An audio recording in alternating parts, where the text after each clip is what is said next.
আসসালামু আলাইকুম। আজ থেকে প্রায় ১০ বছর আগে জীবনের সবথেকে গুরুত্বপূর্ণ সিদ্ধান্ত নিয়েছিলাম জীবনে কৃষক হব, কৃষিকাজ করব, গরু পালবো, ছাগল পালবো, হাঁস মুরগি পালবো, এগুলি দিয়ে জীবন জীবিকা নির্বাহ করার চেষ্টা করব ইনশাআল্লাহ। সেই সিদ্ধান্তের পরেই কৃষক হওয়ার যাত্রা শুরু হয়েছিল। এরপর কেটে গেছে অনেকগুলি বছর আলহামদুলিল্লাহ। জীবনে কতটুকু সফলতা অর্জন করতে পেরেছি এই পেশায় এসে সেটা নিয়ে কখনোই আমি হিসাব নিকাশ করি না, তবে আলহামদুলিল্লাহ আমার পেশায় আমি যথেষ্ট পরিমাণে সন্তুষ্ট। এই ফসল, এই গরু ছাগল হাঁস মুরগির খামার, এগুলি দিয়ে নিজেদের জীবন জীবিকা নির্বাহ করার যে ব্যাপারটা, সেটা প্রতি ক্ষণে ক্ষণেই আমাকে আনন্দিত করে, উদ্বেলিত করে এবং আমাকে আগামী দিনের পথ চলার ক্ষেত্রে অনেক অনুপ্রেরণা যোগায়। যদিও এই দীর্ঘ পথ চলার বছরগুলি এবং পিছনে ফেলে আসা সময়গুলি একেবারেই সহজ ছিল না, যেটা হয়তো আপনারা কিছুটা সময় শেষের দিকে এসে আমাকে দেখে বুঝতে পারছেন। হয়তো আজকে অবাকও লাগতে পারে যে ভাই, আপনি আসলে দার্শনিকদের মতো এরকম কথাবার্তা কেন বলছেন। এই কথাগুলি বলার পেছনে একটা কারণ আছে, সেগুলিও আপনাদের সাথে শেয়ার করব। যেহেতু আপনারা দীর্ঘদিন আমার সাথে রয়েছেন, আমি আপনাদেরকে আমার পরিবারের মতোই মনে করি। যেমন পরিবারের লোকদের কাছে নিজের আনন্দ, দুঃখ, কষ্ট এগুলি শেয়ার করা যায়, আমিও মাঝে মাঝে আপনাদের সাথে সেটা করে থাকি। সেই জন্য এই কথাগুলি আজকে বলছি। পৃথিবী সম্পূর্ণরূপে মেরুকরণ হচ্ছে, দুটি ভাগে মানুষ বিভক্ত হয়ে যাচ্ছে, যার বাস্তব কিছু উদাহরণ গত কয়েকদিনে বিশ্বে ঘটে যাওয়া কয়েকটি ঘটনা দিয়ে আপনারাও হয়তো বুঝতে পারবেন।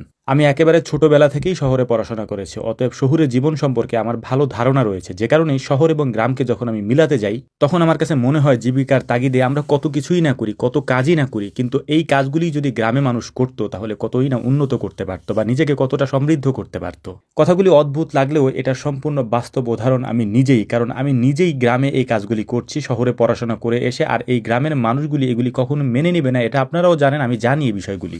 যারা একটু বিবেকবান মানুষ রয়েছেন, যারা এই বিষয়গুলি নিয়ে চিন্তা করেন শহুরে জীবন সম্পর্কে বা এরকম ঘনবসতিপূর্ণ জায়গাগুলিতে, যেখানে একেবারে দেশের সবথেকে গুরুত্বপূর্ণ স্থাপনাগুলি রয়েছে, সেই সব জায়গায় বসবাস করা কতটা ঝুঁকিপূর্ণ এটা বর্তমান বিশ্বের অবস্থাগুলি দেখলে আপনারা খুব ভালোভাবে বুঝতে পারবেন। তাই বলে সবাই তো আর গ্রামে এসে থাকতে পারবে না, সবাই তো আর কৃষিকাজ করতে পারবে না, কারণ বাংলাদেশে অনেক সেক্টর রয়েছে। সেই সেক্টরগুলি দেখাশোনা করার জন্য মানুষের প্রয়োজন এবং সেই গুরুত্বপূর্ণ কাজগুলি করার জন্য পড়াশোনার প্রয়োজন এবং পড়াশোনা দিয়ে সেই কাজগুলি সম্পাদন করতে হয়। তবে একটা কাজ করা যায়, যারা শহুরে জীবনে অভ্যস্ত তাদের অবশ্যই গ্রামে একটা শেকড় রয়েছে, সেই শেকড়টা কখনো ভুলে যায়েন না।